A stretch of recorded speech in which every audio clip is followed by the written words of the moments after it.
Hello everyone, Jolene here from Bookworm Adventure Girl. Welcome back. I hope that you are well.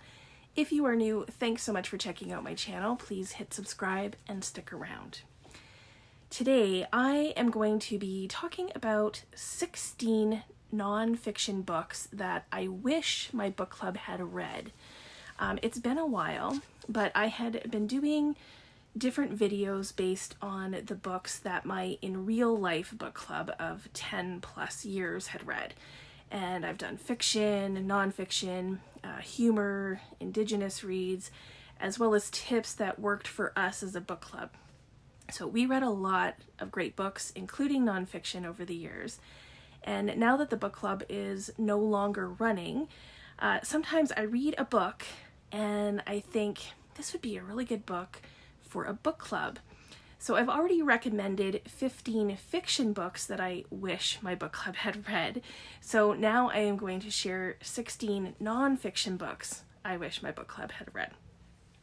I will leave a link to the playlist below on book club tips and recommendations, so you can check that out if you or your book club is looking for some recommendations. So before I get to this list, first you need to know that my book club was all women, all over the age of 40, and we really liked to actually discuss the book. So those factors probably play a large role in my choices, but all of these books are books that I have read and thought afterwards that they would be good for discussion for the book club. So if you have a book club, these would definitely be books that I would recommend. So I've divided these into 6 categories.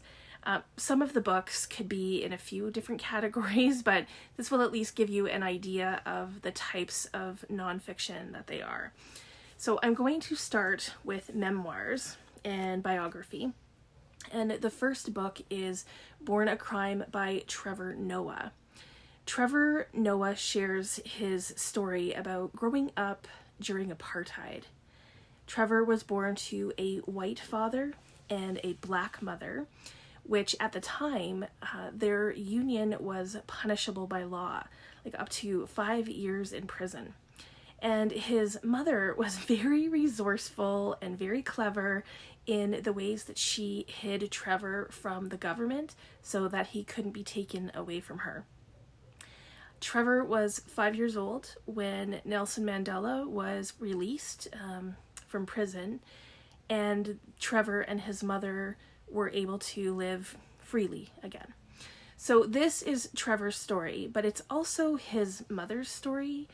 Born a Crime had the ability to make me laugh out loud, and it also broke my heart in some places. The next one is one of my favorite books so far this year. I will leave a link to my best nonfiction books of the year so far in the description box, because you can check that out and get even more recommendations.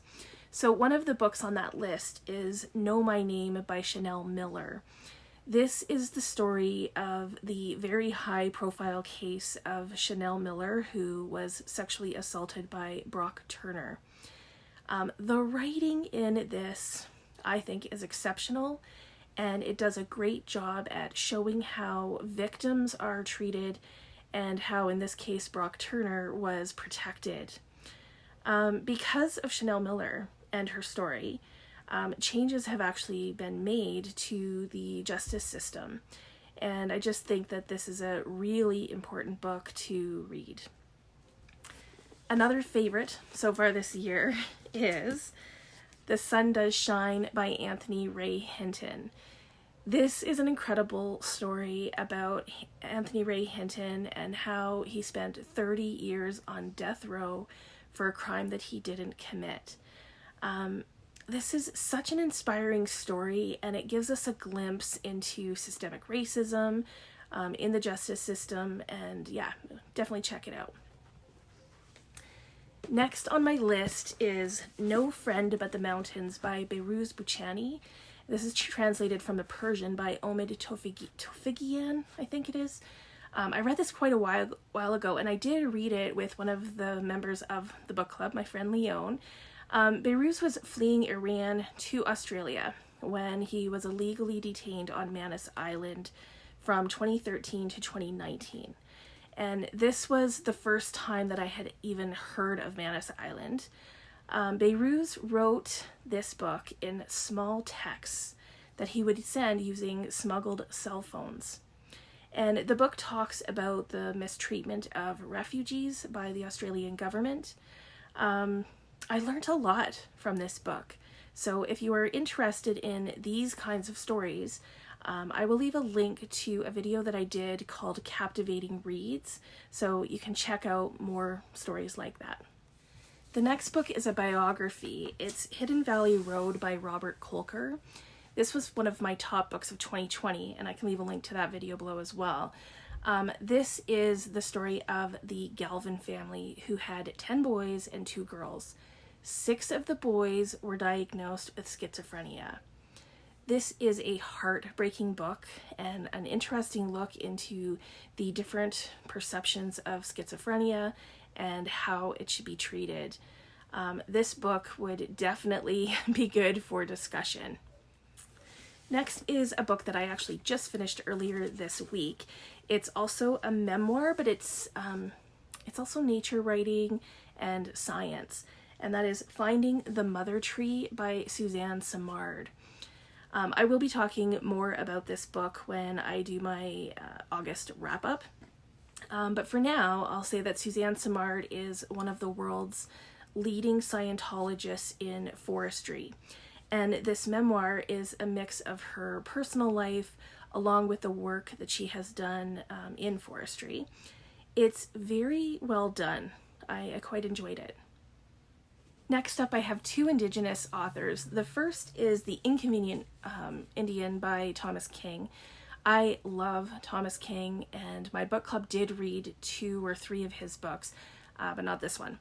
So this book takes a look at relationships between Indigenous and non-Indigenous people from pre-colonization to present day, when the book was published. So King does what I think he always does very well, and that is he uses humor to get messages about really serious topics across. This is an excellent book. And the next book is by one of my all-time favorite authors, and it's One Drum: Stories and Ceremonies for a Planet by Richard Wagamese. This is such a beautiful book. Richard Wagamese was working on this when he died, and he was planning on sharing each of the 7 grandfather teachings, and I am so glad that even though this wasn't finished, there are only 3 of the teachings: humility, respect, and courage. I'm so glad that it was still published after Wagamese died, because this book is a real treasure. I think it was also one of my top books of 2020.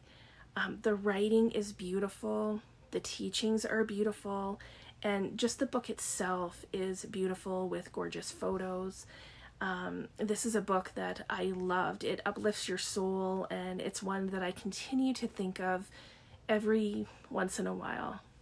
The next category I have is true crime, and I have 3 books for this. First is Highway of Tears by Jessica McDiarmid. The Highway of Tears is the highway that runs from Prince Rupert to Prince George in northern British Columbia. And it's known by this name because, unfortunately, many Indigenous women have gone missing from this highway.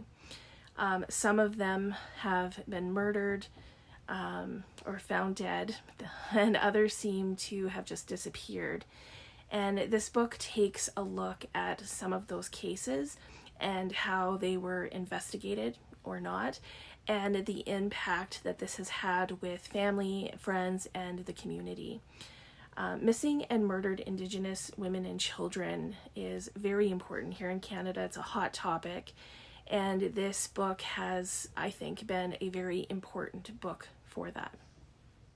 The next book is one that I read as a group read during People April. People April was hosted by Roz from Scallydandling About the Books and Elizabeth from Bookwins and Books.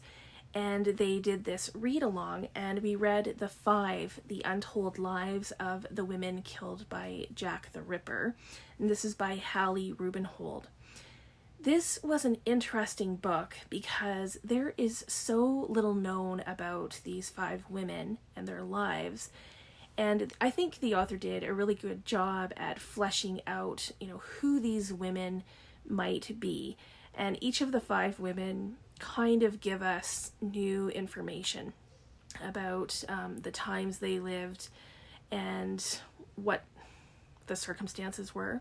So it's another example of how women were treated and dismissed, and this has very similar themes to both Highway of Tears and Know My Name. The last true crime book that I think would be good for book clubs is The Betrayal of Anne Frank by Rosemary Sullivan. This is probably obvious, but this follows the investigation into who betrayed the Frank family and all of the people in the annex. The investigation started in 2019 and used new evidence thanks to new technology.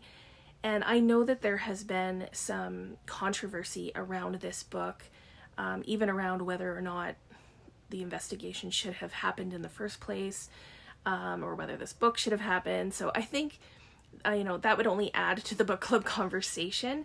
And I actually found this to be very interesting, especially if you're interested in Anne Frank and her story. I have 3 books for this next category, which I'm going to call Feminism.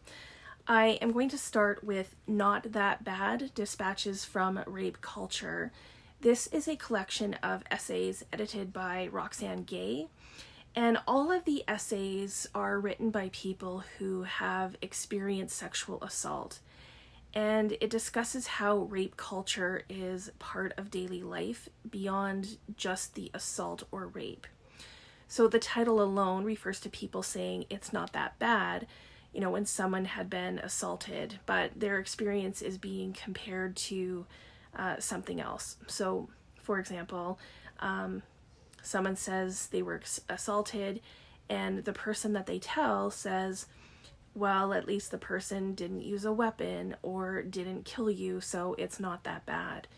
So these essays are all very powerful, and if you listen to audiobooks, the audiobook version, each essay is read by the person who wrote it, which makes it even more powerful.